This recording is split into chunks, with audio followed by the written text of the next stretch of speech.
Hello, dear viewer, and welcome to another episode of the Catholic League Forum. I'm Mike McDonald, Director of Communications at the Catholic League, and joining me today is Bill Donohue, President and CEO of the Catholic League. Bill, very busy week this week, but I want to start with an issue that's kind of getting a little bit of downplayed in the media, depending on which way you look at it. There's been reports out the last couple of weeks about abortion-related violence in this country, and it's DHS, FBI, all of the alphabet soup of law enforcement is supposed to be looking out for abortion-based violence.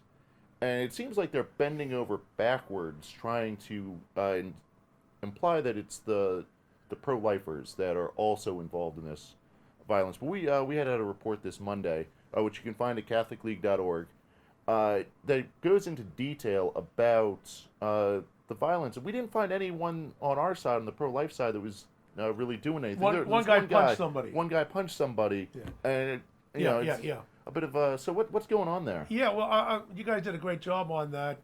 Just let people know. I look at what's going on in the news. I'll bring the staff in. We'll say let's pursue this, and the guys did a nice report on this. And we would report on violence by pro-life people because we're opposed to that as well. We found one guy who punched somebody.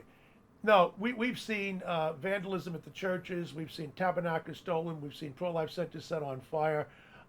There's people being beaten up. It's coming from one side. It's the same people who like violence in the womb are the ones who engage in violence against us. And so there's a kind of a forced moral equivalency on the part of DHS and others on this subject. Yeah, it's very disturbing because once you have a politicized law enforcement, you cease to have a republic anymore. Exactly. So something to keep an eye on. And dear viewer, be sure to check that out. We'll have a link in the description below. Bill, shifting gears, not so much, but I think this is a very strong piece that you wrote this week, and I think it kind of captures a lot of what we talk about here at the Catholic League. There's a Pew survey out on the support for abortion amongst Catholics, and shockingly enough, the Catholics who actually go to church, the people that are actually Catholic, are more in line with the church's teaching and very much follow these things, and just sort of speaks to why it's so important for religious liberty, because if you don't have religious liberty, you have the faith out of the public square. So really important, but can you tell us a little bit more, delve a little bit deeper? Catholics in general are more pro-life than the general public.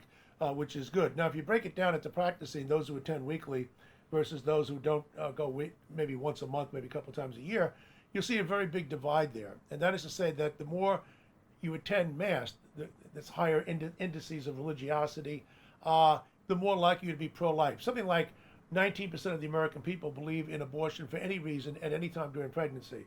That figure drops down to around 13% for Catholics. It's around 4%. For Catholics who go to Mass on a regular basis. So Catholicism does matter. And they found out from other studies that if you go to Catholic schools, and particularly if you've been confirmed on top of that, you're likely to be more accepting of the church's teaching. So the answer to having more pro-life Catholics really does lie more with the Catholic schools.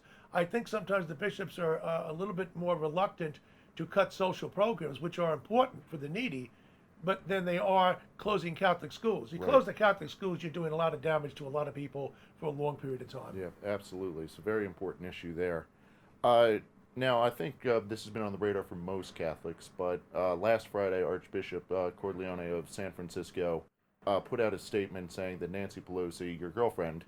yeah, she's my girl, yeah. I know you love her so much. Should no longer present herself for communion. Based on this abortion issue, because she's against the Catholic Church on this very critical issue, an intrinsic evil. And now she's taking a couple of pot shots back, and we had to weigh in on that. Can you describe a little bit more? First of all, Archbishop Salvatore Cordileone has emerged as probably the leading Orthodox Catholic voice in the country, and I commend him. And probably the only thing redeemable about San Francisco. Well, that's about it these days. And no, he's a wonderful man. He's a man of great courage and brilliance. And so we stand with him. Look, he's been trying to talk to Pelosi, and he has on a couple of occasions, but he's been trying to deal with her for a long time. He didn't shoot from the hip. If anybody shot from the hip, it was her. Cordileone comes in, becomes the Bishop of San Francisco before he becomes Archbishop back in 2012.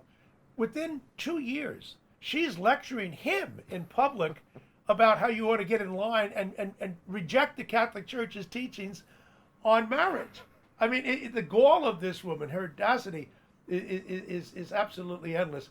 But no, he's done everything he can, and finally, I think the final straw came when she came out with this Women's Protection, Health, and the like, and the Equality Act. She wants to close down the Catholic hospitals and the like, and then of course, yes, she tries to fire back as if she's the victim. But I'm very glad what she said. She said they, meaning the Catholic Church, not Cordileone. Now it's gone beyond him. They are pushing on issues that she doesn't agree with on LGBT, the gay and transgender, in vitro fertilization, contraception, abortion. This is a woman who rejects virtually every single Catholic teaching on woman, marriage, the family, and sexuality. As I said, and I want to say it to the viewers, you are going to find atheists, many atheists in this country, who are more in line with the Catholic Church's teachings on those areas that I just mentioned than you will the House Speaker, the devout Catholic Nancy Pelosi. The woman is an utter disgrace. Yes. Well, my favorite bit of it, Bill, was she comes back and says, "Well, he didn't do this to anyone who supports the death penalty." Who in San Francisco supports the death penalty? This is a made-up issue. They ought to clean up their streets with the people defecating the streets and killing each other. Don't worry about the death penalty. Almost nobody gets killed with the death penalty. They're killing each other in Chicago every Friday night. Yeah, absolutely. So hats off to Archbishop Cordileone doing the Lord's work out there. Very, very good, strong letter. Dear viewer, if you're interested in these or any of the other stories we've talked about, be sure to check out our website, CatholicLeague.org. Also, if you give this video a like and subscribe, that would help a lot. But before we close up, Bill, I think the big story that everyone is aware of was the shooting this week in Uvalde, Texas, which tragic loss of life. And instead of uniting the country for a period of mourning, there are certain political interests that are immediately jumping in on this as we got to grab the guns, we got to go after the guns. But you have a very strong piece out this Thursday, going through why this isn't a gun issue, but this is more of a failing on the part of society, particularly when it comes to these lone wolf types. Yeah, and look, we know they are. They're always young men. They're never old men. They're never women. They don't come from intact families in almost every case. And if they do, there's something deranged about the parents, because we've looked at that as well. Yeah. Look, here are the characteristics. These men are uniformly asocial, if not antisocial. In other words, they haven't any friends. The reason they have no friends is that most kids would regard them as a little bit different, weird, whatever you might want to call it. They dress differently. One of them wore a hazmat suit or this full body kind of armory into the classroom, little telltale signs, people. No, they don't have friends. They're loners. They are people who come from, say, mostly dysfunctional families. The father's absent. The mother could be a drug addict. They are fascinated with violence. Now, here's where the guns may come in, but not necessarily. There could be video games that are violent. Knives. One guy liked to cut himself. Yeah. Another one liked to kill cats and cut off their heads with a machete of some sort. So there are signs here that there are some serious problems. They've got mental issues, in other words. And I'm not saying mentally ill, clinically speaking, but it's obvious that there's all these telltale signs. And on top of that, there is a reluctance on the part of the public, and I understand it up to a point, to get involved. We have laws and policies in this country which discourage people from acting on red flags. Yeah. In almost every case, these young men exhibited signs that they were dysfunctional, that they were disordered, that they were troubled, and people needed to get to them, guidance counselors and the like. We're not going to correct this problem just by having gun control. We have gun control in Chicago. Look what they do every Friday, Saturday, and Sunday night. Yeah. All they do is kill each other. And the same thing in big cities like New York, where they have strong gun control. We have to get to these troubled young men quick.